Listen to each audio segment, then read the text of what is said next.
One of my best pieces of advice for directors is you got to communicate with your kids. Ask them, do you like the food?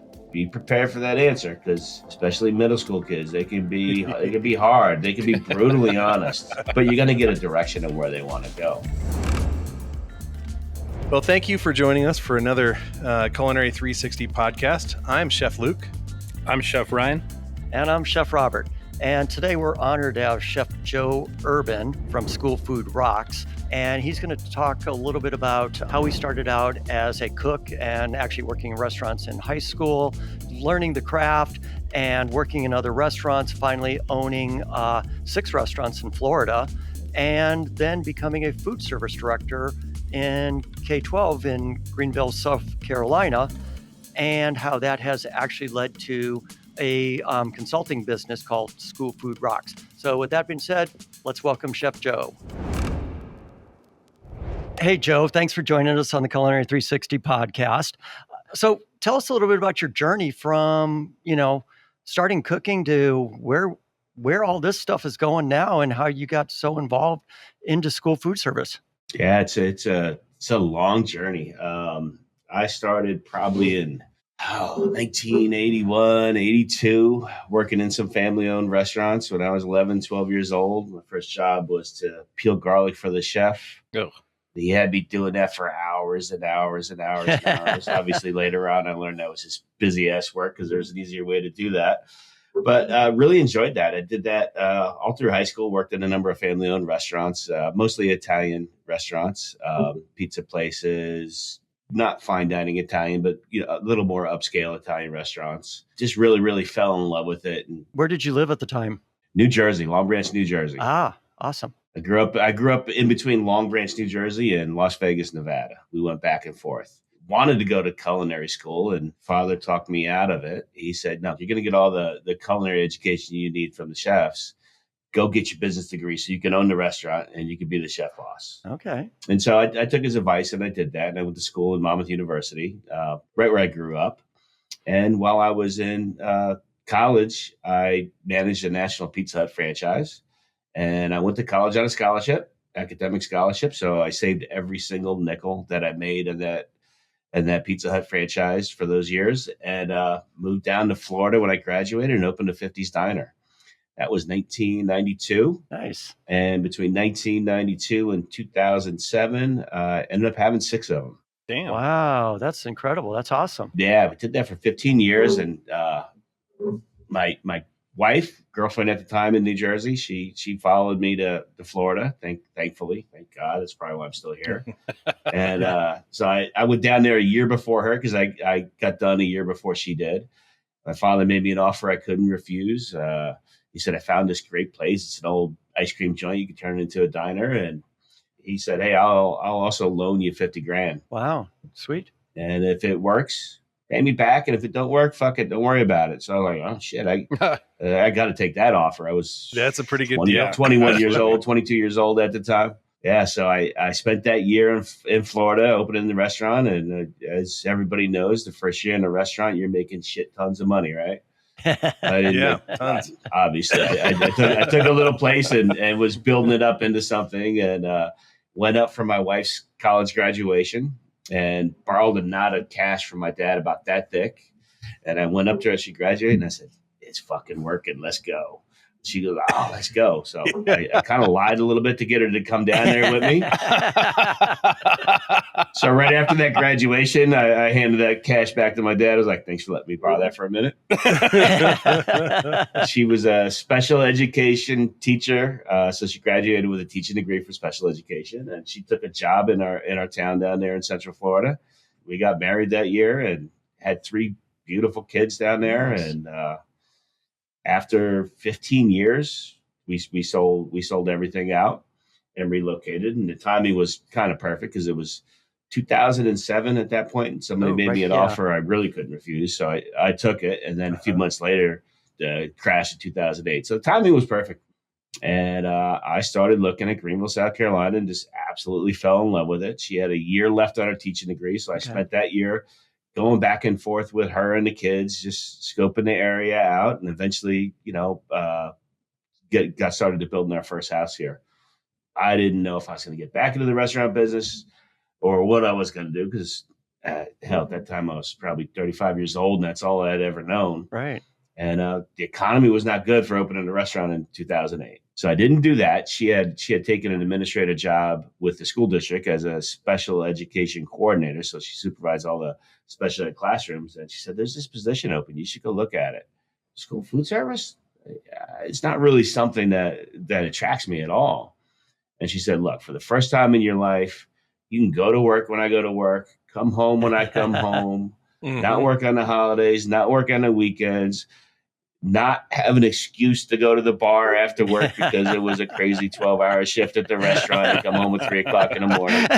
And she knew you. I said, fuck it, let's go. Let's go. I interviewed for the job and just told them, look, I didn't have great experiences with school food growing up. But this job, for a variety of reasons, is enticing to me. But I didn't learn a little bit more about what it is that you want to do, because I'm not interested in serving chicken nuggets. And, the superintendent at that time said, dude, you got a few rules. One, find a way to make us the best program in the country. 17,000 districts, we want to have the program with the best food. 2, don't break the law, because I don't want to go to jail for you. And 3, make our district some money, because our department was losing money before.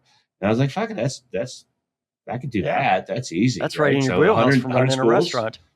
Yeah, 100 restaurants. So I walked in from 6 diners, really only operating a couple of them and overseeing the other ones, to 96 schools with 800 employees. Wow, that's a big district.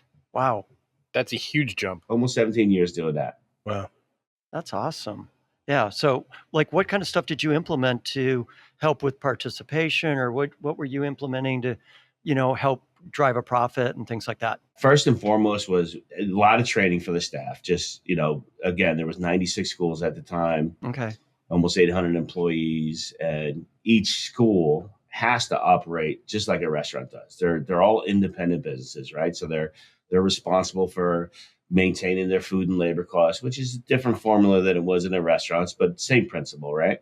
So really just looking at the menus, understanding that we needed to improve those menus, but also providing the staff the training they needed to understand food costs, understand labor costs, understand efficiencies, all those things we did in the restaurant that made us successful, we started implementing here in the school district. And then one by one, we got rid of every shitty fucking thing we sold in the district. One by one, over the course of a year and a half, maybe 2 tops, because again, it's a huge district. So it probably took us a good 2.5 years to become an exemplary school district, but got rid of all the highly processed products, removed all the canned and frozen fruit and replaced it with fresh fruit, put salad bars in the school, became the first and only K-12 chef ambassador for certified Angus beef. Neat. I had a point to prove that schools don't need to serve shitty food. So I took all the crappy beef out and replaced it with certified Angus beef. First and only school district ever, even to this day, they're maintaining it still, to be licensed to serve certified Angus beef. Anybody could buy it, but they're licensed to serve certified Angus beef. That means it's validated and verified that every single beef purchase that they do in that district is certified Angus beef. Did that for 8 years, incorporated high quality seafood in the schools because it's underrepresented, removed all the processed chicken, highly processed chicken, but less processed chicken. Chicken was one of the only things we didn't do raw, just because there's too much opportunity for bad things in 96 schools and 85,000 meals a day.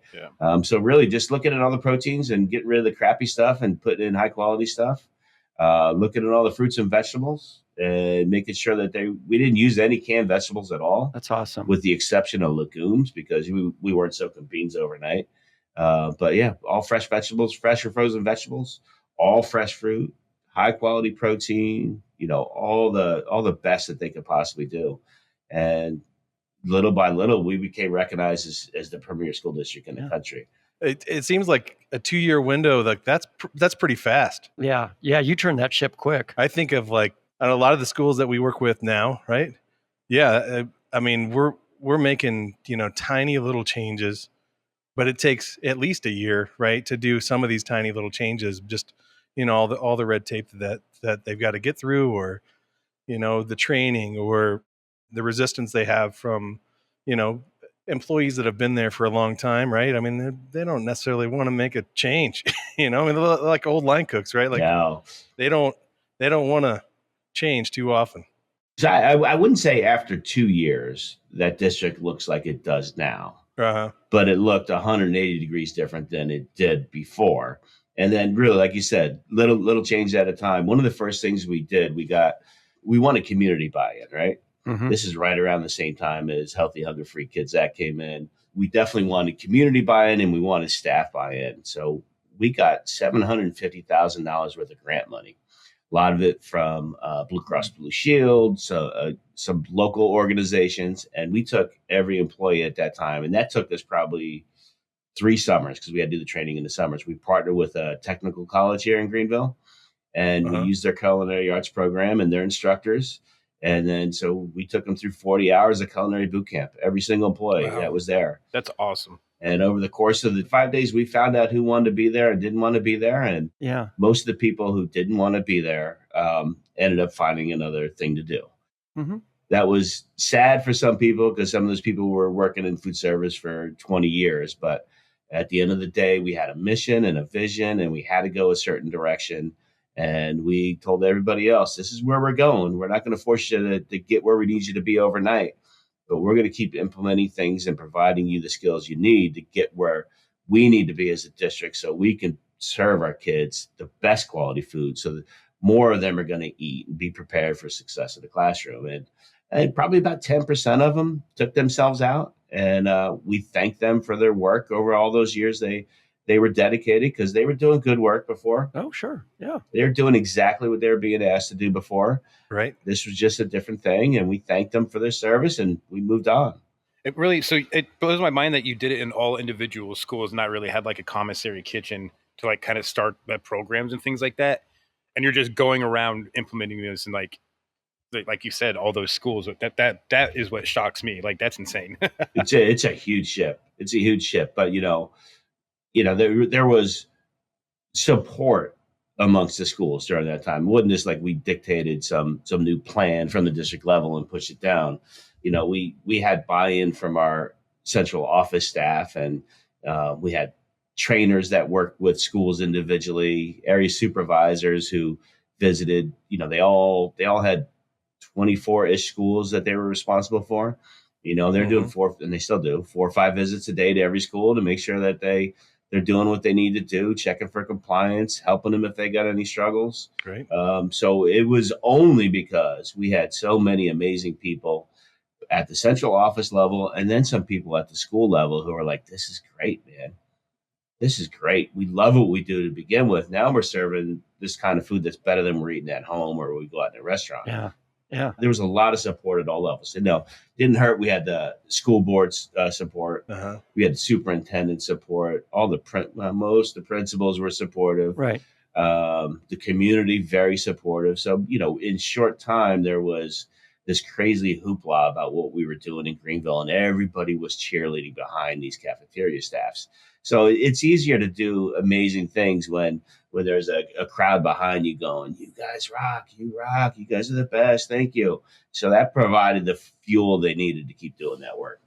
Can you give us kind of an example of like what kind of food you're serving? Like, because it's just really interesting with like the Angus beef that you're getting in and all that other kind of thing. Like, what kind of meals are you serving up and how many a day? So for the record, I'm not there anymore. I've been gone for a little while now. I retired in January, but they're still continuing what we did over there. Scratch made meatloaf and, fresh burgers, not frozen processed burgers, scratch made meat sauce and pasta sauce and just as much scratch and speed scratch cooking as you possibly can. When we got into the certified Angus beef stuff, we did use some value added stuff. So we were doing prime rib grilled cheese sandwiches. Awesome. We brought in St. Louis bone-in ribs, not McRibs. We bought straight up St. Louis ribs in, and they were served every 3 weeks. So a lot of incredible stuff, a lot of pasta bars. Yeah. I brought in a lot of bar concepts because that's what kids want. Mm-hmm. That's what they see when they go to the mall. I don't know if anybody goes to the mall anymore, but when they're out in their community, they see a lot of customizable stations. So there was customizable stations every day, whether it was a pasta bar, a ramen bar, Philly cheesesteak bar. I mean, just anything you could think of. Awesome. Very cool.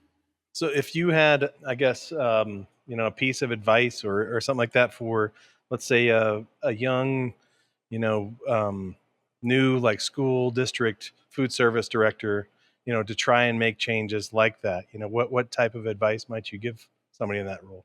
I mean, the best advice is, one, make sure that your administration is on board for what you want to do. Because I've seen it both ways. I've seen districts where their administration wanted them to head in that kind of direction, but they weren't willing to do it. It's a nightmare. Sure. And vice versa. I've seen directors who come in and really have high hopes and big plans for what their food service program is going to look like. And when you change a program from an old traditional kind of program to a really forward thinking and innovative program, there's a little bit of rub there. It happens, service times Right. get a little slower until your staff figures it out. And principals don't want to hear that shit. Principals, Yeah. Right. You got 12 minutes. I want all 500 of those kids to get through that line and get back to class. I don't give a shit what you serve them. So and there's superintendents out there that feel the same way, because at the end of the day, they think, our job is to educate these kids. Right. I was fortunate. I had a superintendent who understood that the better I fed kids, I had to be efficient at it too. And I had to do that in a financially sustainable manner. But the better I fed kids, the better behaved they were in the classroom, the better prepared they were for success in the classroom. So best advice is making sure that your administration is on board. Mm-hmm. 1, 2, look around. There's a lot of great examples around the country of people who are doing great things. It's a good industry for best practice sharing for sure. I used to host 10 to 15 visits a year from districts around the country who would come in and spend 1, 2, sometimes 3 or 4 days, but usually about 2 days with us. They'd come in we had them from Alaska. We had them from New York, Minnesota, California, a lot from Texas. I think there was 20 something different states over the course of those really 12-ish years, because take out COVID years and there, nobody was visiting. But during those 12 years, 10 to 15 districts a year would come in and visit with us, and we would just share best practices. That's amazing. Yeah. We did the math. I don't know. It was somewhere between 130 and 150 districts visited us during that time. Jeez. And through that, we shared our best practices, and inevitably we ended up learning from them as well. Right. But the best advice I gave to all of them was really have a good vision, understand where you are, and identify all the low-hanging fruit you can that are going to be required to get to that vision. Because going from where most of them start to scratch made everything is a disaster. But, start with little pieces that are sustainable, that aren't going to cost your staff a ton of extra labor. And that's what we did. I say 2 years, it was dramatically different, but over the course of 5 years, we would hit them with things, with new plans and procedures and maybe some new recipes, but we didn't hit them with everything at once. We hit them with just enough so that it was a visible difference in our program. And when they mastered that, we hit them with something else. Yeah. And then we took all the low-hanging fruit first, because that was the easy. Look at your low-hanging fruit, take all the easy wins as you can, and really just identify what are the proper baby steps for you to take to get where you want to go. And then you learn really quickly how much you can push your staff. Nice. That's awesome. Yeah. I love how the food service industry is so willing to share. And, it's whether, like you said, those other districts came to your place. But, I remember as a young cook working in other people's kitchens and doing stages. And, it's like somebody was always out there willing to teach me something new, as long as you're, willing to put in that little bit of effort to go out there and, and actually take advantage of it. This industry gets a bad rap, right? So it gets a bad rap. Oh yeah. A lot of it deservedly so, though. There's a lot of need for improvement around in schools throughout the country, but and those are the districts that you see on the news, and they're serving moldy bread or mystery meat. But for every one of those, there's another district doing exemplary work that never gets talked about. Right. Everybody wants to. Most everybody. I wouldn't say everybody. The vast majority of people working in this industry are proud of the work they do. They know it provides tremendous value to their students and their community. and they want to do good work, right? So they want to do good work. So Yeah. some have some. I mean, you guys are in the equipment business, so I'm sure you know when you go into the districts. No, they're not all the same. There's over 17,000 school districts, and part of what we do now is help school districts around the country. And when we go in to do assessments, and sometimes we're kind of shocked at, wow, this is a pretty affluent district we're in right here, and they ain't got a fucking piece of equipment in here. Yeah. There's all retherm ovens in here, and they want to move towards all speed scratch or scratch cooking. And the fact is, you're not going to do that with a retherm box. Right. And there's different challenges that are affecting different districts in this industry, and I think everybody wants to do the best they can. Yeah, I think that's probably a good segue. So how did running that food service program at that district then lead to your into School Food Rocks? So I started the School Food Rocks brand actually in 2014. The intent of it then was to combat some of the stuff that was going around the country, because we were at that point we're doing crazy work. No, it was 2012. I'm sorry. At that point it was still is political, but very political when the Obamas came in and they changed their regulations, right? So everybody's like, oh, hashtag thanks Michelle Obama, you made school food suck. And so the perception was that school food across the country absolutely started to suck overnight because of these new regulations, when the reality was, regulations were needed, change was needed. They maybe not at that level, and they've since backed off on some of them. But the nutrition standards were from the 80s and old science, and they needed to change a little bit. Yeah. But when hashtag thanks Michelle Obama was going around, and like news channels were picking it up nationally, the case was districts that were doing a good job before those regulations continue to do a good job after those regulations. Districts that did a shitty job, we're probably still doing a shitty job. Sodium change, calories change, some whole grain change. So there's some good and bad in there. Right. But that was the time where it didn't matter what you were doing in school food. The news and social media was, your kids must be eating shit food because that's what the regulations did. So I started the School Food Rocks brand as a way to combat that in my community, because I wanted my community to know that, I can't speak for what other people around the country are doing. I know some are doing great work, some are not doing great work, but I know for a fucking fact what we're doing here in Greenville, and you're going to see it. So I started all these social media platforms, and they just blew up. That's when people started visiting on a regular basis. And I knew some point, probably 6-7 years ago, I was like, this is my end game. When I leave here, this is what I'm going to do. I'm just going to leave all the bullshit parts of my job, which are politics, board, all the crazy parts of a director's job, which are not fun by any means. The fun part was like helping people. I'm going to leverage this one day into a consultant business when I retire from the district. And, I was just getting more and more requests to help people. So I started consulting on the side while I was managing this monster of a district. Did that for a while, probably about a year and a half, until finally I said, I can only be married to one of these two. And I just took a leap of faith and just said, I'm just going full blown into this consultant business. And that was January of this year. Well, that's great. Congratulations. That's awesome. That's so cool. I think your story is pretty rad so far of how you were like doing your diners, and then they're like, oh, you want to try doing some school cooking? And you're like, nah, not really, but I'll try it. And now look at you.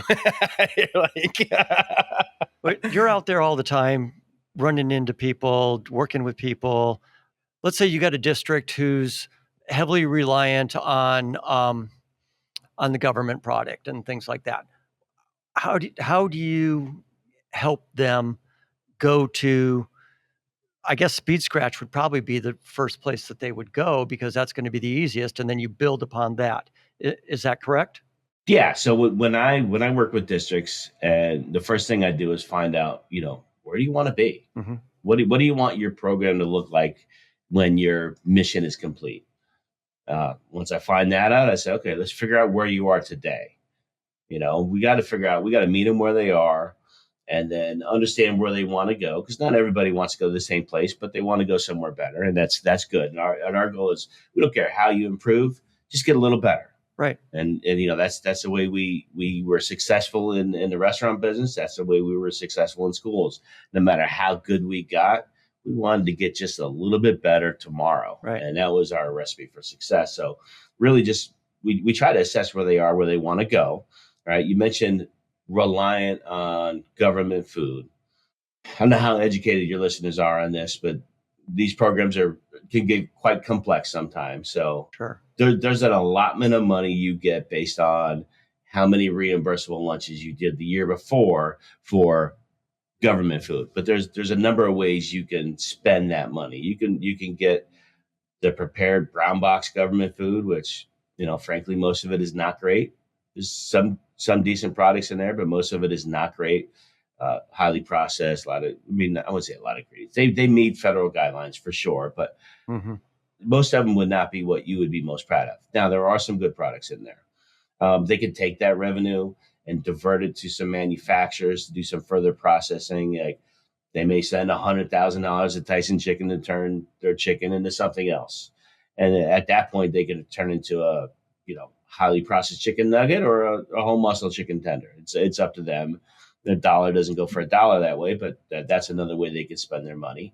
And then another way is you can use the DoD Fresh program, which is you can take all that money that people would put into processed items and turn it into fresh fruits and vegetables. And so that's what I did. Some states have certain limits on how much of that money you could spend on DoD. South Carolina did not. Nobody had tested it before me. People were putting small amounts of it because the program was fairly new at that point. And I dipped my toes into it. And within a couple of years, I was spending $3.8 million buying nothing but fresh fruits and vegetables. Because that's what I wanted to do anyways. Yeah. Wow. And I had the choice of buying that's awesome. That's so some mystery meat products, overpaying for some, diverting our money to a manufacturer for some other things. Some of it makes sense financially when you divert it to a processor. But here's what I knew. If I can spend all that money on fresh fruits and vegetables, perfect. So I tested it for a couple of years, see how far I could push it. It was like 50% the first year. I ran out of money in 3.5 months. Next year, I put about 70% to it. And then finally, I was like, let's just try it. So I put all my money towards that program. So when you're going out there working with these districts, I know you said every district's different and what's the end game. What are some of the trends that you're seeing happening that is the end game for people? I think the one that I push for the most, and this formula is different for every district, more and more speed scratch cooking. Okay. Everybody wants to say every school district should be scratch cooking everything. That ain't happening anywhere, every day, every item. Right. I believe a quality program has these three things in mind: scratch cooking, speed scratch cooking, and high quality, minimally processed items. And, and that was my formula in Greenville. And we were probably the most progressive and had the best trained staff of most anybody I knew out there. There's some other districts on that level, but I could never get that district. One, there's not enough time to scratch cook 9 different items every day for your middle and high schools, right? Right. So for me, it was finding that balance of, where do I put my time and effort, my staff's time and effort into scratch cooking? How can I ease it up a little bit of speed scratch? And then when necessary, really some good high quality prepared items, right? And so that's the mix. There's a trend, and this has been going on for a few years, and it's going to continue, I believe, to at least increase the amount of speed scratch cooking they're doing in schools. And I like that trend. I love on your social, I'm seeing food that I wouldn't think of as school food, like the ramen bowl. I'm not going there. And I think that, is awesome and amazing. And I think that, we've talked about this many times. The generation that we're feeding now, they've had a phone in their hand their entire lives, and they've been watching the Food Network their entire lives. Food is cool. Food is great. Cooks are cool. Cooks are great.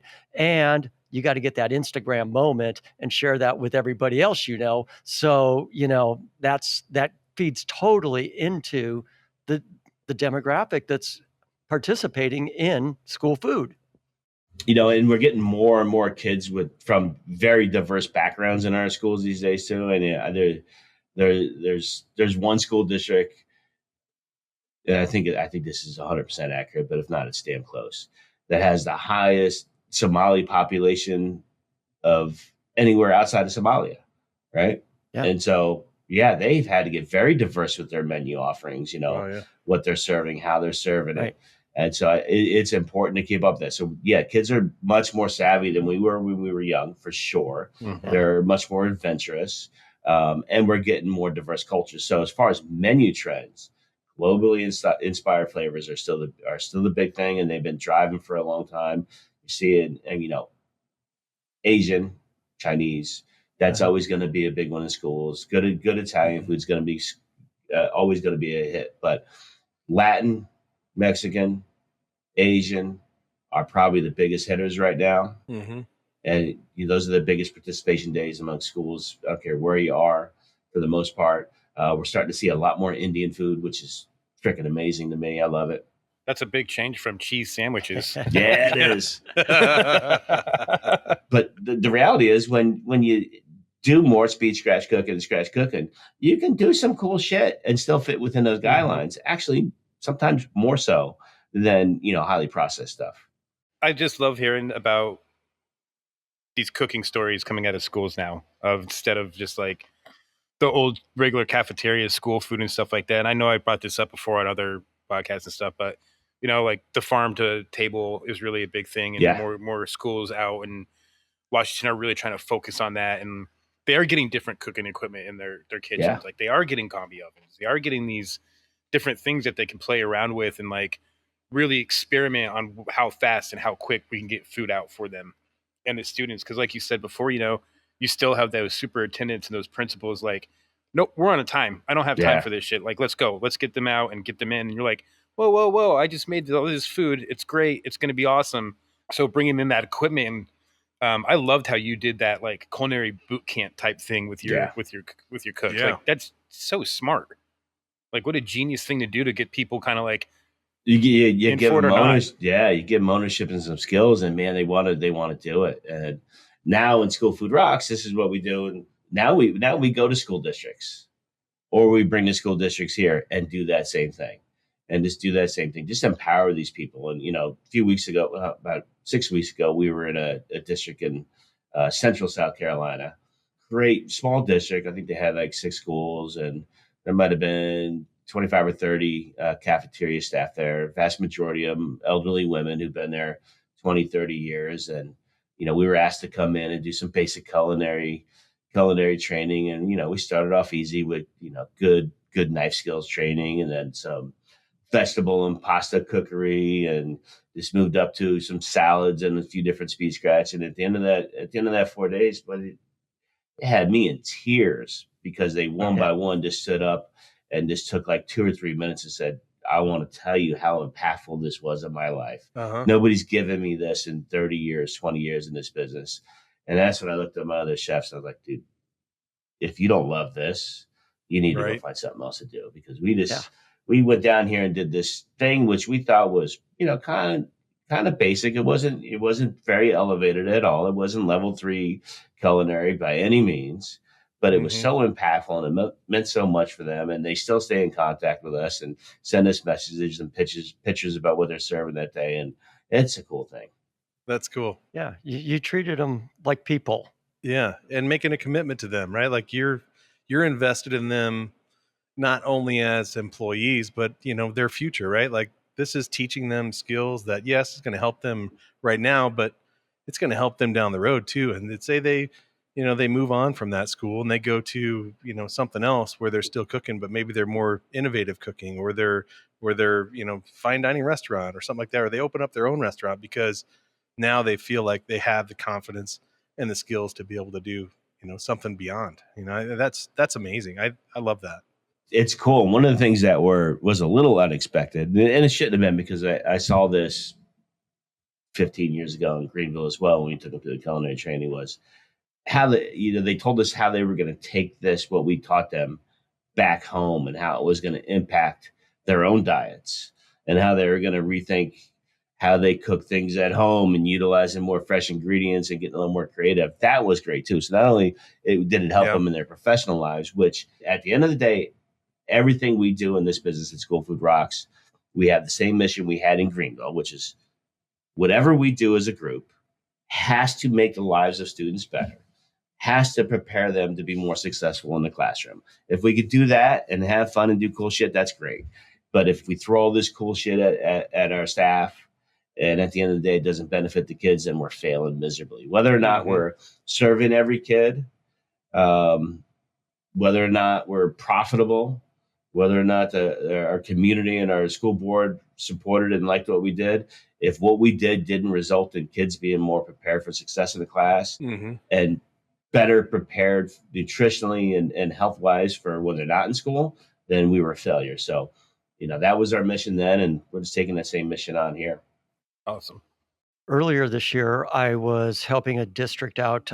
It was a small district. They only had 11 schools, and they'd put in a cook chill commissary for that because they wanted to go with more scratch cooking and speed scratch cooking. I was training them on not only the equipment, but we got into a lot of menu sampling and things. And what we found out the biggest thing was make a couple hundred portions of it and send it to the junior high and the high school and sample it out and see what they think. And that started driving all sorts of new menu items for future menus. So instead of steamed vegetables, it became this roasted vegetable medley. They had, the food prep machine. So instead of buying salsa now in the little cups of salsa, we're making fresh pico de gallo and sending that to the school. Which takes no time in like a FP 250. Boom, you're done. Right. And it just became all of a sudden, and that was showing the community the value of the $6 million they had spent on a commissary. Yeah. And they're improving the lives of the kids. And the ladies in the kitchen who had been cooking the traditional way in the old schools and hurting their backs, they got all this beautiful new equipment, and they felt like they had been invested in. And they feel a sense of pride Right. when their workday is done because, man, they fed them babies some really good food today. Yep. Right. Exactly. And then, the highlight was right towards the end. They had a shirt. It was the Muskies as their mascot. So I got a Muskies shirt right away. I put it on over my chef coat and was running around the kitchen, and the ladies just thought that was the coolest thing that I wanted to wear my Muskies shirt and be like them. Yeah. One of my best pieces of advice for directors, if they want to change what they're serving, they want to go in a different direction. Look, you got to communicate with your kids. Mm-hmm. You got to go spend time with groups of your kids at lunchtime. Ask them, do you like the food? Be prepared for that answer, because especially middle school kids, they can be hard. They can be brutally honest. And so you got to have a thick skin. I remember the first and second year when I was doing it, I was like, oh, these fucking asshole kids. But, they were right. They were right. So, I think they need to get out there and they got to talk to their students and say, what do you want? What are you liking and what don't you like? And what do you want to see on your school menus? And, sometimes the answer is not going to be achievable, but you're going to get a direction on where they want to go. We were fortunate here in Greenville where we are national headquarters for Michelin, right? So big Michelin plant here. It's Michelin North America headquarters here. With that comes pretty good connections to Michelin star chefs too. Yeah. Because they funnel in and out of here. 8 or 9 years ago, we started participating in the Euphoria Greenville event. And it's really like a 4-day food, music, and wine festival with I think they got like 70 events throughout Greenville and a couple of signature events with Michelin star chefs and some signature public events where they're only like $100 a ticket instead of $600 a ticket. But we started what was called the Euphoria Greenville Healthy Lunchtime Throwdown Challenge. And our first ever event, we paired 4, I think they might have been all elementary. I think 2 elementary, 2 middle school kids on stage in a cooking competition in front of hundreds of spectators. But each of them was paired with their own Michelin star chef, either a 1, 2, or 3 Michelin star chef. Oh, wow. Brilliant. This would be the 9th, I think it's the 9th year in a row. And some Michelin chefs return, but they bring a lot of Michelin chefs in for the events because they use them for fundraisers. And there's always 2 to 4 to 6 of them that want to donate their time for those things like 4 hours. So we bring 2 kids on stage at once, and then stage isn't that big. And then they go off, and the next 2 kids come up, and each of them has a Michelin star chef as a sous chef for them. And then the winner of that competition gets their recipe on the Greenville menu for the upcoming school year. So getting kids involved, their classmates are jacked to see. Yeah. Now almost all the kids that get in are coming out of one of the culinary arts programs, which I love because, they got an interest in hospitality to begin with. And imagine yourself at 16, 17, maybe 18, but probably 17 years old, cooking on stage with Curtis Duffy. Yeah. Cooking on stage with Michael Mina. Be really rad. So many amazing chefs that participated in that. I got to cook, I want to say probably with about 12 of them at different events. Cooked paella with Jose Andres one time. So that was kind of the time of my life. But we got the kids involved, and it was great. And the more you can get them involved, the more their classmates are going to be excited about school food. Yeah, that's pretty rad. I wish we had that stuff when I had home ec. Learned how to make popcorn really well. These high schools now got some pretty good culinary arts programs. They're unreal. Some of them, the kids are coming out like, oh God, dang, they can cook. Yeah. Mm-hmm. I went and did a startup at a school not too far from here. A roll-in combi oven. They had giant tilt skillets. I mean, it was a professional kitchen, right? I mean, a real professional kitchen. The way it was set up, the way it was thought through. I was amazed. I'd never seen anything like that in high school before. I was amazed when I first took the job. I was like, damn, these kitchens are like way better equipped than what I had in the restaurants. Mm-hmm. Districts and schools with the resources that can have top of the line, state of the art equipment, they can do some amazing things. Yeah. So Joe, you were saying some of your inspiration comes from travels. Where have you traveled that probably gives you the most inspiration? So I go to Mexico City like 4 times a year. Nice. Okay. Oh, yeah. Nice. I go there like 4 times a year, and that's probably one of my favorite places on the planet. Yeah. Yucatan, just love it. That's some of my favorite food in the world. But Mexico City is by far my favorite place on the planet. Yeah. Such a diverse and amazing food culture. It's so good. It's so good. It's so good. It's so different. And, one of the things we like are the people are just some of the best people we've ever been around. Yeah. A lot of my friends are like, you can't go, you're going to get kidnapped if you go to Mexico City. Yeah, you're not. We don't hang out in cartel cities or cartel-owned clubs. We don't do any of that. We go to nice restaurants. We go to street food stalls. We see some culture. We go walking around and, fly over the pyramids in a balloon and just have fun. Yeah, people would say that about Tijuana too, and it was just like a lot of chefs from San Diego's and breweries were starting to go to Tijuana, and they were taking over like containers, making them into tasting rooms, or opening restaurants down there because they're like, we're getting all of our produce from Mexico anyways, and now they're just going down there. But then they're like, we're only going to hire local. So they hired people. They're making jobs for them and renting out these spaces that have been abandoned forever and making them to these like beautiful restaurants. And they're embraced, and it's just cheaper. Yeah. Yeah. And it's delicious and fantastic and like a really beautiful job. It's so much fun. One of my favorite dishes from the Yucatan is Cochinita Pibil. Oh yeah. I brought that back and replicated it in Greenville, and it's still to this day one of my favorite things in the world to cook. Yeah. Yeah. We had a restaurant that was open here in Phoenix for 22 years. And the chef, she just closed it.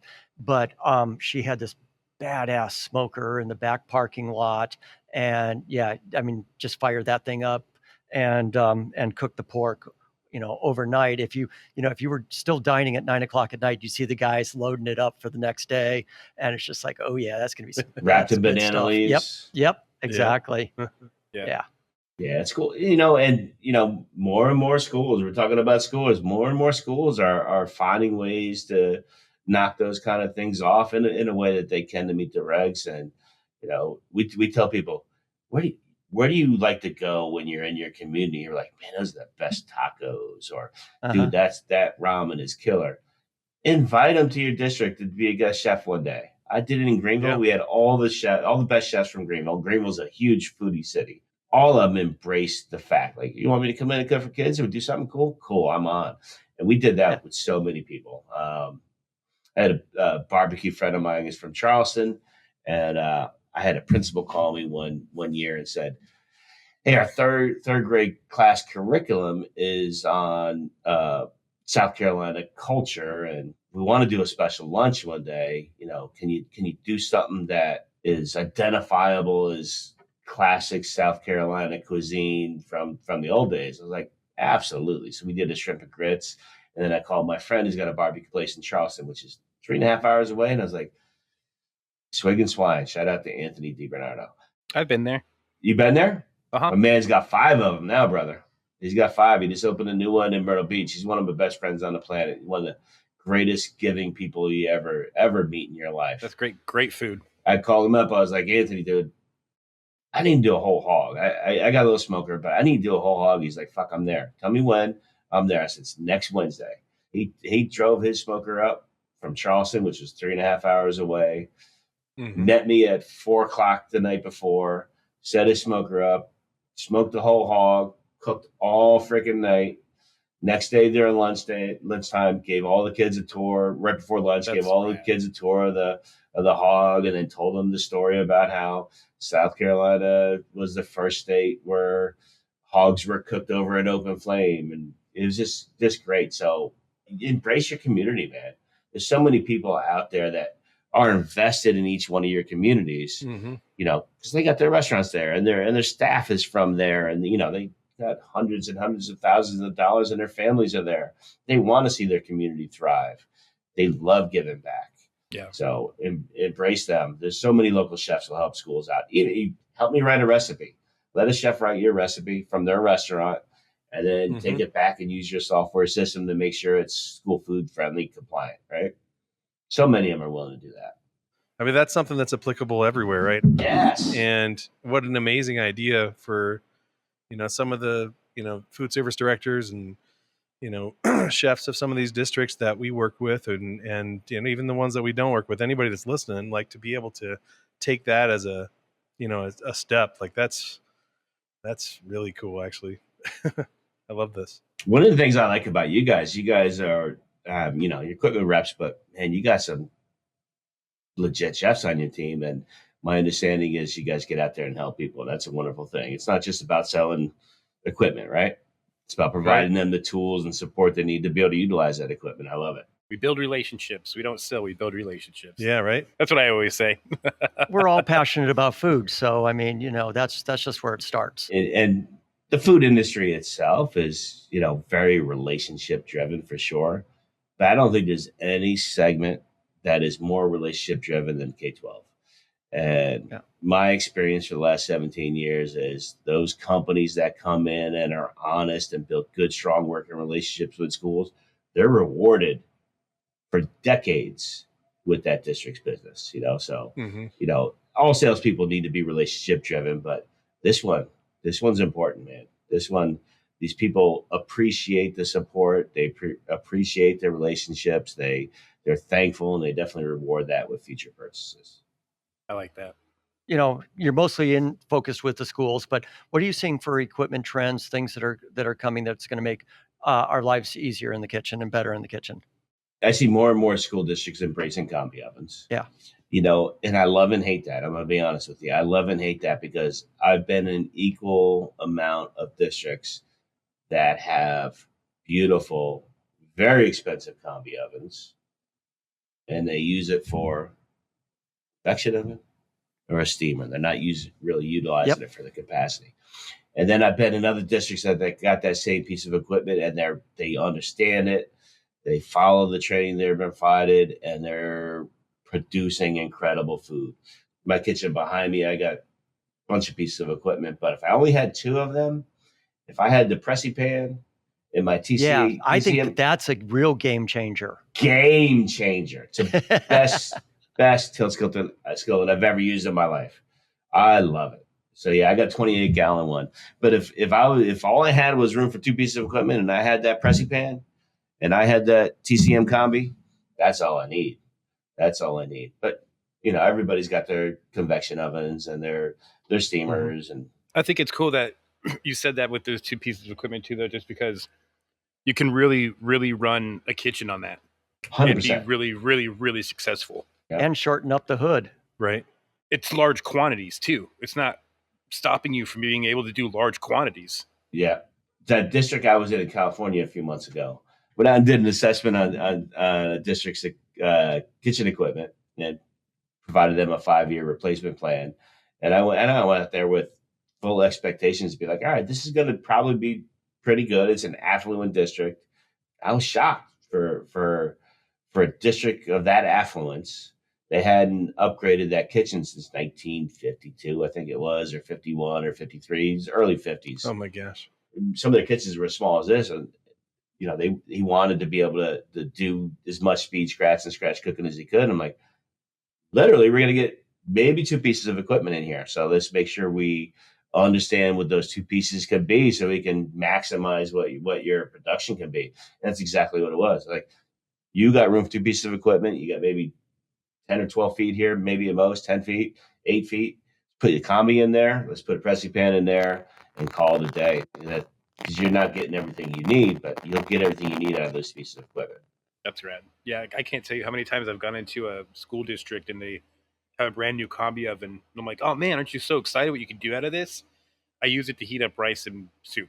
I'm like, but there's so much more to do.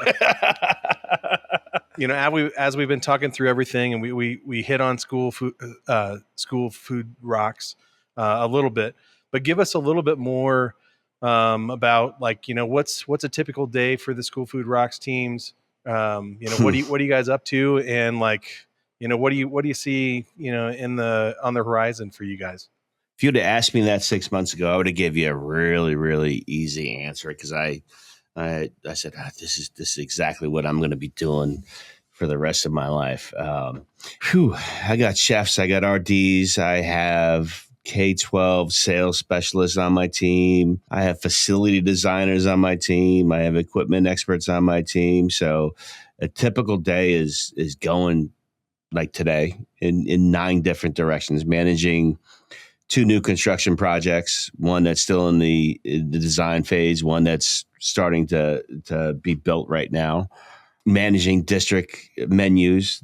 So we have contracts to manage district menus. So we do all their nutritional analysis. We write their menus. We make sure they're USDA compliant. We back them up when they get their state audits.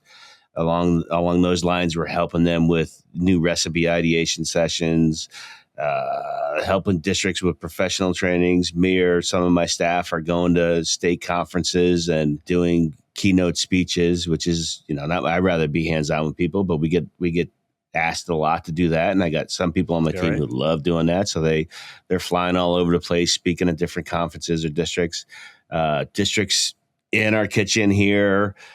Basic culinary training, kind of medium to advanced culinary training, going to their districts and doing the same.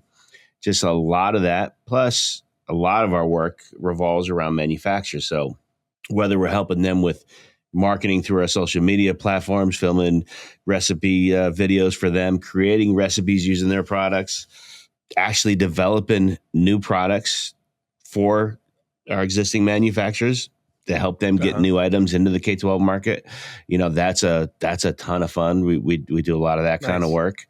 And then we're bringing our own brands to the K-12 market too. This is the first year, and we're hitting our first show in just a few weeks in South Carolina, and then Maryland and a couple other shows where we're going to be introducing some of our own products that we're working with co-branded manufacturers to produce. So we have a full line of high quality, authentic Asian, Indian, and Korean sauces that pair well with the ramen noodles you talked about earlier. A lot of work helping the ramen noodle company really get exposure and sales into the K-12 market. So we help food and equipment manufacturers in a variety of manners. Typical day is nuts. It's just nuts. It's not typical, right? It just it flows where it flows. Yeah. Well, Joe, if people want to look into School Food Rocks and follow you in some different places, where might they find you guys? It's going to be very easy to remember. You don't have to write a lot of stuff down. Instagram, School Food Rocks. Facebook, School Food Rocks. X/Twitter, School Food Rocks. LinkedIn, you'll find me as Joe Urban /School Food Rocks. And then schoolfoodrocks.com. And would love to hear from your listeners for sure. You hear that, everybody listening? You better do it. I'll come out and find you. and we're bringing tequila with us. Yeah. You know, that's one thing I found about school food, lunch lady. So whether you're a guy or a girl, you're a lunch lady. It's just the way it is. Yep. They love when you bring tequila. So Awesome. I just thought that was a really cool podcast to hear Joe's story of how he started. And I think the best part was when his wife was like, hey, do you want to come do this at the school? And he's like, I've never really done it before. I'm not too sure about it. It's a lot different from doing restaurants and stuff. And then boom, look where he's at now. I think that just is like mind blowing. Talk about like falling in love with something, giving something a shot, and then making what he's made out of it is just mind blowing to me. Right. Well, he wasn't a regular director either. He took his food service background and totally created, what was it? I think 92 schools that they have in that district. 96 restaurants. Yeah. He basically created 96 restaurants that went from using processed food to a combination of scratch cooking and scratch convenience and speed scratch, and making better food for all the little kiddos. Yeah. Yeah. Well, and to see the turnaround that happened as fast as it did, I think, you know, yes, he was talking about it like, yeah, the first year we made some pretty drastic changes, but it didn't really affect much, right? Like they went from, you know, canned, frozen fruits and vegetables to all fresh fruits and vegetables. And that made a huge impact. But from a, you know, student experience or customer experience, right?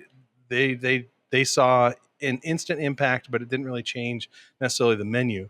And then as they kept going, you know, into the next year and the years after that, going into more of the scratch foods and stuff like that. So I don't know. I was super impressed at how fast really the changes he made.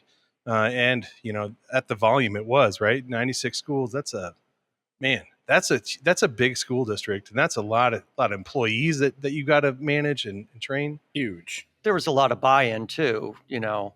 Yeah, the superintendent backed him up. And then, you know, when they started having classes to teach the cooks in the kitchen and showing that they were committed to them, you know, he said it was very limited people who didn't want to be a part of that program and decided to go somewhere else. Amazing story. Amazing guest. That was great. Well, Ryan, take us out, man. Do I got to do the spinning?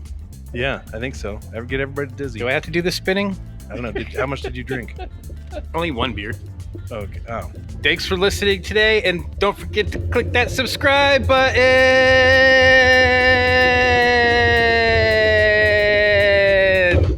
Oops. There you go. Nice.